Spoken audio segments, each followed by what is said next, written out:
Hi guys! Welcome again to my channel, and today's episode we're going to have reaction for Ikaw Lang Ang Iibigin, Jessica Villaromi performance video from Jamie Music. So before we start guys, please consider subscribe and click the notification bell for you to be always updated.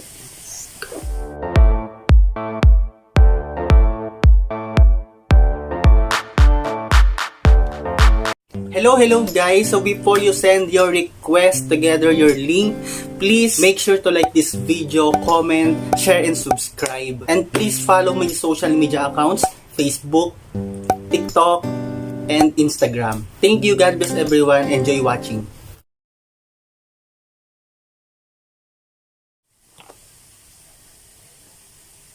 Ikaw lang ang iibigin. Guys, stream nyo na to sa Jamie Music YouTube channel. JMA Music. Yan.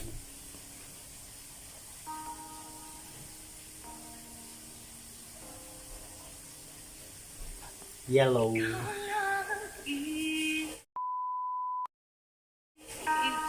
Naka-yellow dress siya dito.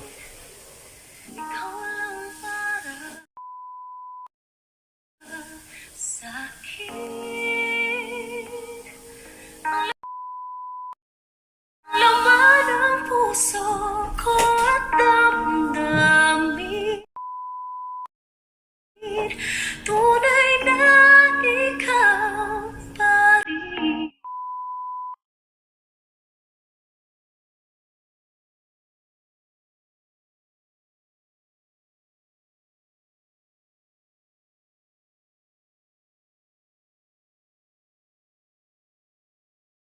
Sabi, sobrang ganda ng boses, yung texture, yung voice quality, napaka-distinct.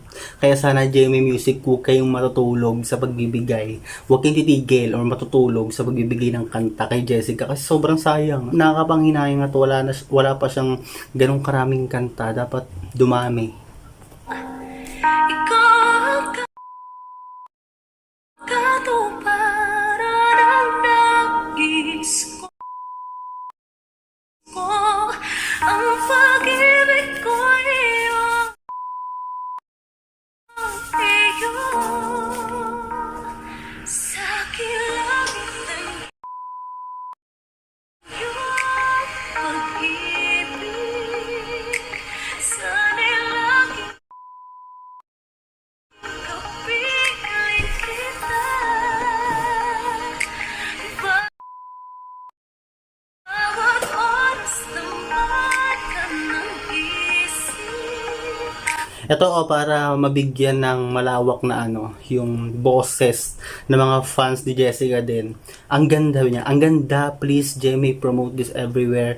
More shows sa Itbulaga, i-perform sa AUS, sa Wish Bus, etc. This song deserves to be heard worldwide. Congratulations, Mari. Tama, dapat i-market. Sayang, ang ganda pa naman ng boses. Sobrang ganda ng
baka legit yung talent.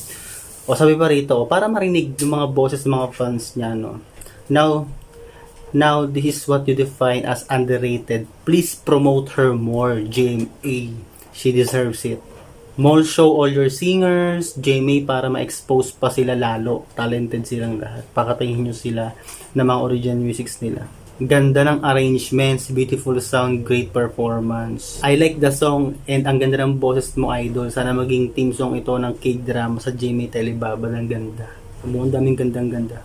Wow, ang ganda ng kanta ng Power Diva galing ni Jessica. Sana maging OST ng Maria Clara at Ibarra. Ang galing ni Jessica. Sana ito na yung unang song na tatak ni Jessica, Billy Rubin sa OPM. Agree ako dyan. Sana i-market siya ng bongga ng GMA, no? Ipakalat ganun, mall show, ganun, para ma-expose, maraming makarinig, maraming makastream, maraming mag-download.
Sobrang lawak pa ng range. Mababa mataas kayang-kaya niya. Sayang, sobrang sayang yung boses, yung arrangement, yung kanta. Kung hindi i-market ng maayos, sana i-market ng maayos. At sayang talaga si Jessica kung hindi bibigyan ng maraming kanta. Kaya dapat bigyan ng maraming kanta. Para next time na gumawa ulit siya ng ibang kanta, mag-hit ulit. Sumikat yung mga susunod niyang gagawin, no? Dapat unang beses pa lang ng pagre-record or pagre-release ng kanta, binubonggahan na yung pagmamarket para yung susunod na kantang gagawin papatok ulit or sasabog. Well, may tiwala naman ako kay Jessica. And pasasaan pa sisigat din ng bongga yung mga kantang gagawin niya or kantang i-release or kakantahin niya. Hindi imposible yun dahil napakaganda ng boses, napakaganda ng kanta, sobrang galing magbigay ng justice, sobrang galing mag-justify ng performance or ng kanta. So good luck, Jessica. Congrats for this new blessings and song. So that's it, guys, for this video today. Thank you again for watching. Sa lahat ng bago dyan, don't forget to like this video, comment, share, subscribe. Kung may request, don't hesitate to comment through together your link and I will do my best to grant your request. Kita kayo sa the next episode today. Ingat ko lahat. God bless everyone. Bye-bye.